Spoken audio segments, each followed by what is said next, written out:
Welcome to Ancient Egyptian Fashions.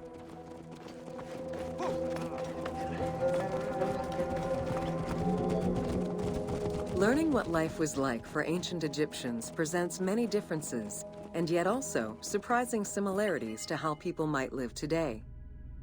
Understanding the daily lives of regular citizens so many thousands of years ago is ultimately what connects us as human beings.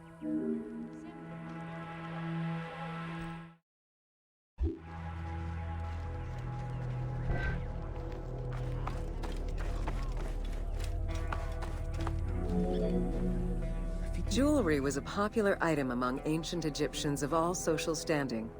Both men and women wore earrings, rings, and bracelets. Status determined how much jewelry a person wore and what it was made of.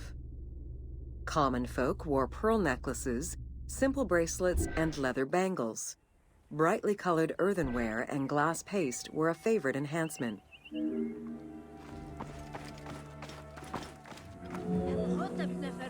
The jewelry of the elite was made from gold, silver, and other precious stones.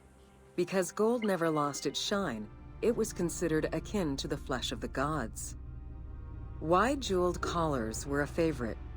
Made with rows of beads formed into patterns of animals or flowers, the soft chiming sounds they made were thought to appease the gods.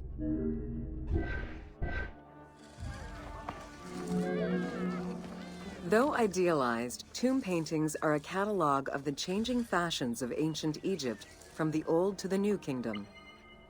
Egyptians took appearance and cleanliness very seriously and were diligent about their fashion, hair, and jewelry as well as their grooming habits.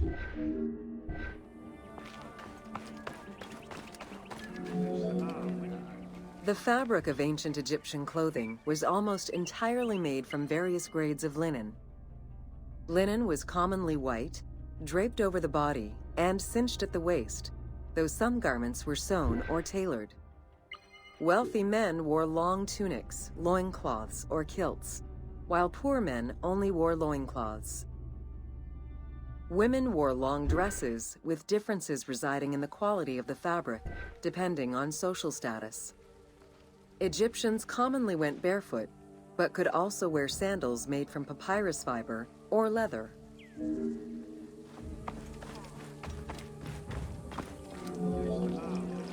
Cosmetics, including concoctions to prevent body odor and bad breath, were an integral part of everyday life for Egyptians. Used by both men and women, cosmetics were used as moisturizing ointments and sun protection as much as for beautification. Red ochre, a natural clay, was the most readily available cosmetic to tint lips and cheeks. Henna was used on nails and lips, and as hair coloring. It was also favored by richer women to decorate their palms and the soles of their feet.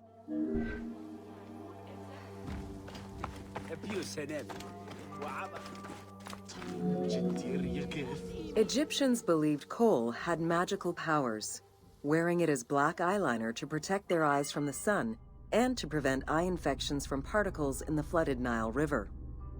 A special green kohl, made from ground malachite, was worn for ceremonies and religious rituals.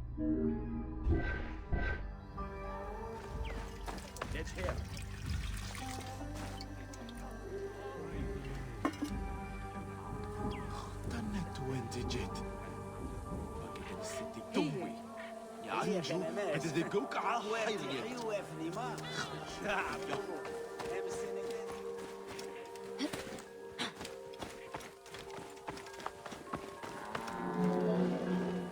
Women and teenage girls wore their hair long and often braided. Wealthier women included carved combs or hairpins. The length of men's hair rarely dropped past the shoulders. They were mostly clean-shaven during the dynastic period, a trend began by the elite and soon adopted by the general populace.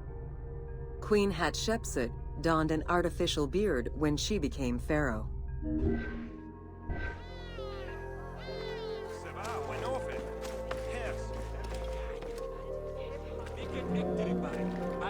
Wigs were very popular, used for special occasions or to conceal gray hair or baldness. They were fastened in place with beeswax. The most expensive wigs were made from human hair and reserved for royalty. Other wigs were composed of linen, wool, or animal hair.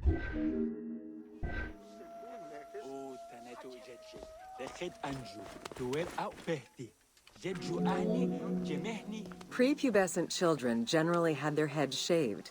Young girls kept some strands intact, while young boys had a braid worn on the side.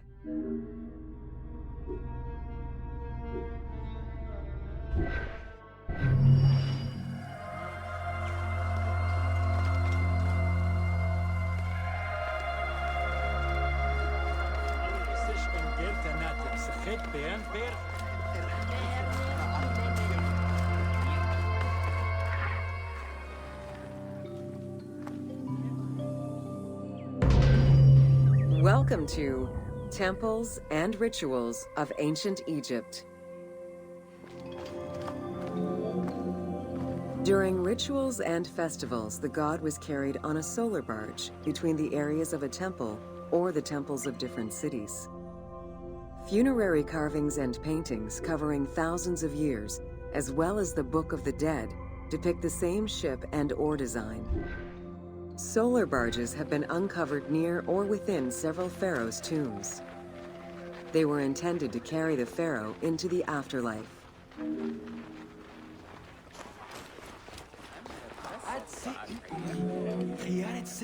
Ancient Egyptians believed that Ra, the sun god, traveled the skies in a boat known as the solar barge. The solar barge was believed to cross over to mythological lands.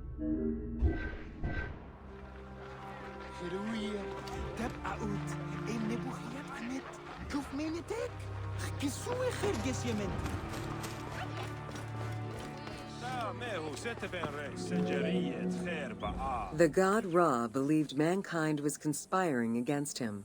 He ordered Sekhmet, the lion-headed war goddess, to kill all humans. To his chagrin, Ra quickly realized that with all humans gone, there would be no one left to worship him. In order to stop the rampaging Sekhmet, beer was brewed and dyed red with pomegranate juice to resemble blood. Sekhmet drank every drop of the brew she could find, eventually passing out drunk. When she awoke, she was calmer, and her lion visage had changed into Bastet. The festival of drunkenness was celebrated in honor of that myth.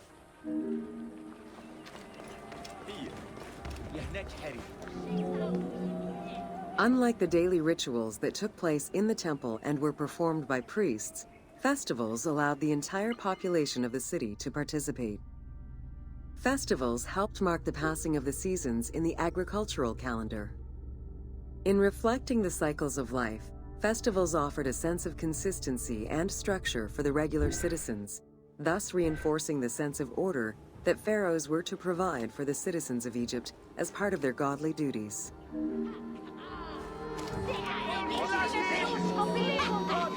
The importance of these festivals is demonstrated by their longevity. Records show that Osiris festivals occurred for more than 2,000 years. Some festivals serve to reinforce state control and promote the king's reign. Both the Opet and Set Jubilee festivals were specifically intended to celebrate the renewal of the king's power.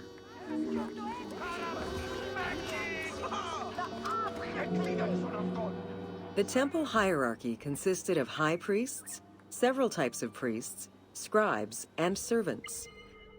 The high priest was known as the prophet. Some divinities had up to 4 prophets, and they were the ones to perform the most advanced and complex rituals.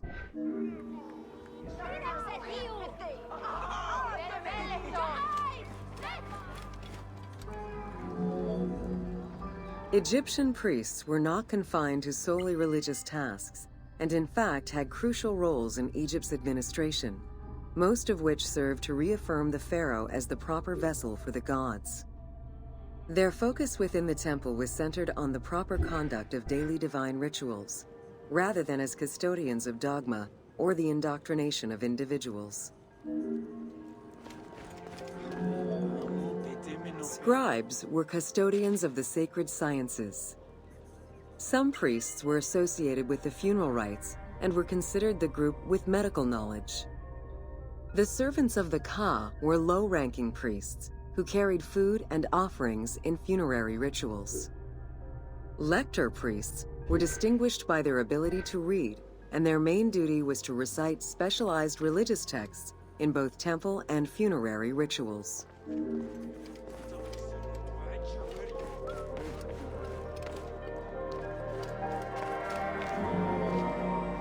Priests and all the officials who served the temple worked only 3 months a year, with each period separated by a quarter of inactivity, at least within the temple compound. Each outgoing group handed over the temple and their tools to the newcomers. Only the high priesthood remained in permanent office within the temple.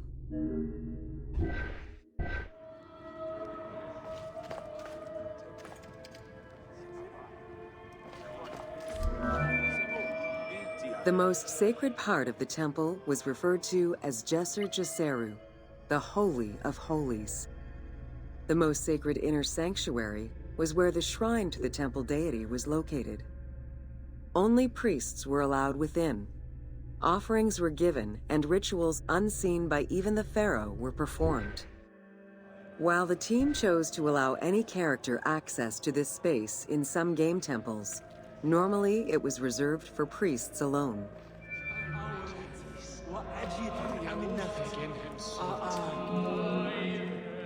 Pharaohs and their priests often chose the site of these sacred temples because of some mythological connection or an alignment with the cardinal points and certain stars.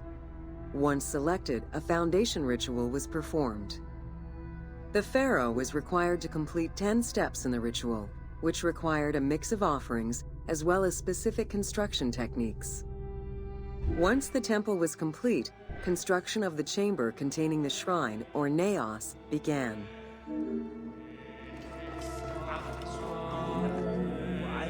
The naos was where the god statue stood. The representation of the deity was usually in stone or wood and decorated with gold, silver, and precious stones.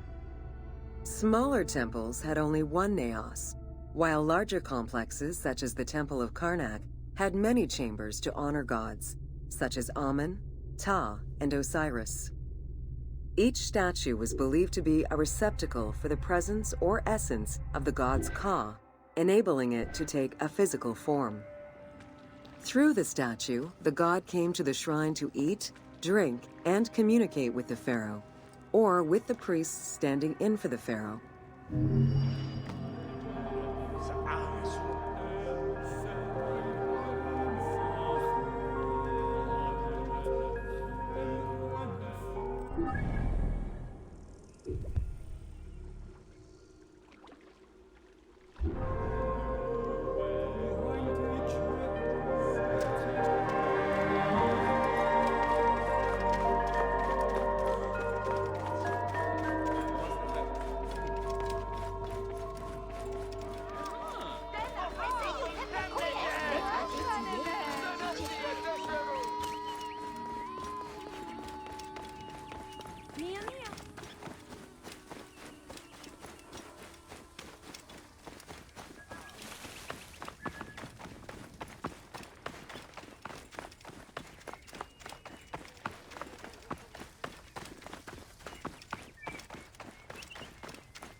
Welcome to The Importance of Mummies.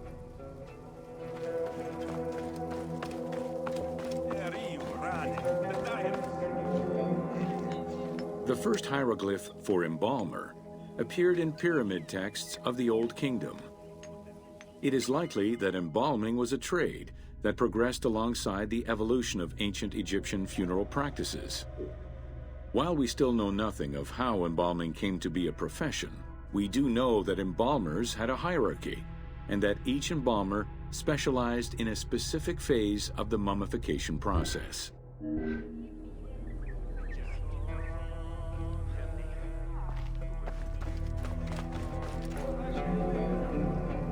The mummification techniques were jealously guarded by embalmers from generation to generation.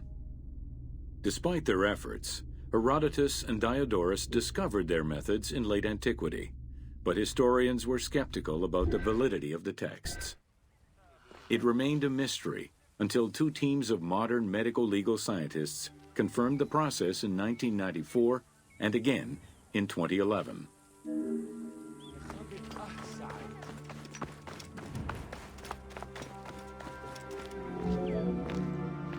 The Uabet, meaning the pure place, was where the embalmers mummified the bodies of the deceased.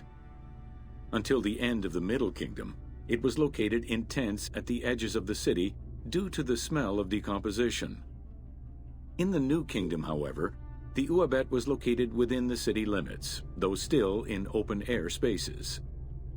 In the same way that the practices and techniques of mummification evolved, so possibly did consideration towards embalmers within ancient Egyptian society.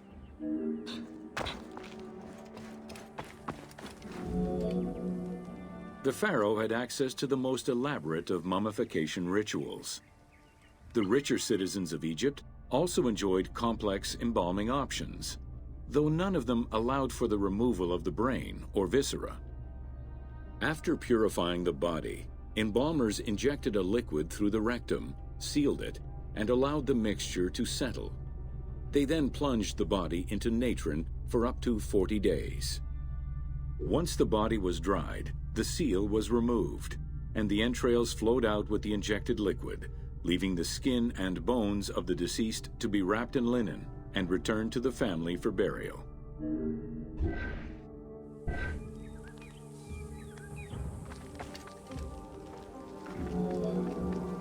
The least costly embalming option was for the embalmers to simply inject a product called surmaya and immerse the body in the natron for up to 40 days before handing it over to the family. For all those who could not afford any embalming process, desert burials offered a pauper's alternative to preserve the bodies of the dead.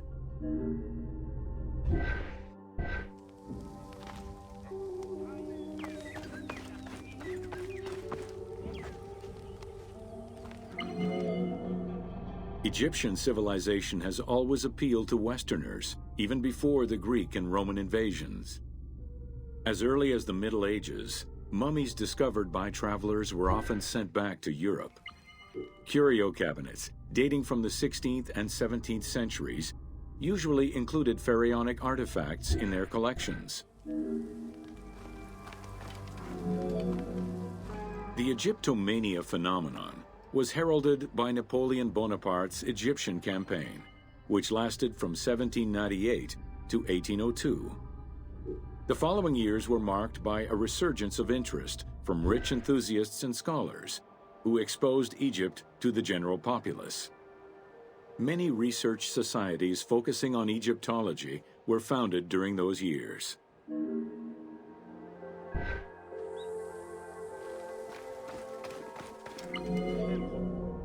By 1868, mass tourism began in Egypt under the aegis of the Cook Agency. The rich would indulge in leisure trips to Egypt and bring back mummies. Upon their return, they would organize evenings that consisted of unpacking mummies and removing strips of linen and amulets layer by layer. These were considered the shining cultural events of the season. The Egyptian collections of many a museum were founded as a consequence of this mass pillaging.